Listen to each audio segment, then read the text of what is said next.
The effect of the Olympics isn't just being felt in the world of sport. The Games are having an impact in a wide range of cultural areas, including the architecture you can see behind me, of course a series of special concerts and art. And speaking of art, I'm joined by Teresa Witz, who's an artist who's just unveiled a series of specially commissioned Olympic portraits of some of the athletes. Teresa, just tell us, these are portraits of athletes that have been unveiled at Heathrow Airport, amongst other places, I think. Yes, I was initially invited to be part of, by BT, to be part of the BT Art of Sport, and there was another two projects that evolved at the same time. So one of them is about every painting that I made of an athlete went to Heathrow, and so they've been exhibited there, and then somebody from Canary Wharf happened to be passing through and saw them, then decided they wanted them to be at Canary Wharf as well. So what they've done is you've got the original paintings of the athletes at Terminal 5, yeah, and then they've scanned the paintings and had them made into outdoor installations.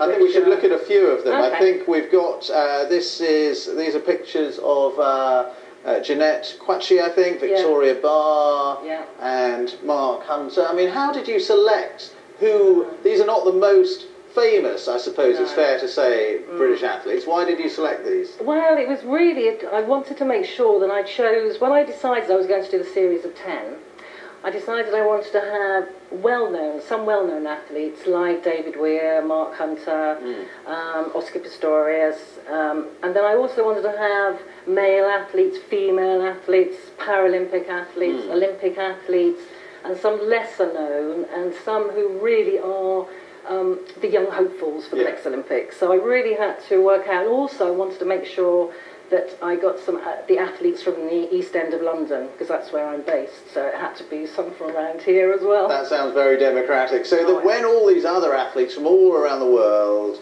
and all the visitors come to Heathrow, this is what greets them. It's rather wonderful, actually, isn't it? Yeah, it is. They can go in there, they have a look round, and so it's been fantastic. And when they're leaving, they'll be going in, because that'll be a lot to do with the departures, so they'll be going through to see all the athletes. And also at Canary Wharf, they're seen by thousands. Now, I can imagine athletes are not the easiest people in the world to get to sit and pose for you, to get them to sit still for a minute. How do you manage that? Well, I've travelled around England to visit the athletes, to be part of their training, so I've been to watch them train, and some of them have been absolutely fantastic. They've come to the studio, which is literally next door to the stadium, so they've come to the studio in between their training and when they've travelled in from abroad, so they've come straight to the studio. And they've been fine, but I've had to rely on not only sketches, but also hundreds of photographs, and also the goodwill that they'll come back to the studio when I'm stuck. Oh, well, it's a fantastic achievement, and I'll say to everybody who's arriving at Heathrow or leaving from Heathrow, then perhaps they should take a look at those pictures, because they look rather wonderful. Now, thank you very much, Teresa Witz. Thanks for coming in. I don't think you had any sailors that you did, but that's what we're going to talk about next. Because we're going to go to Weymouth, where Team GB sailors are getting ready for their part of the Games, even if Teresa hasn't been painting their portraits. So, but our man Chris Eakin is there. Chris.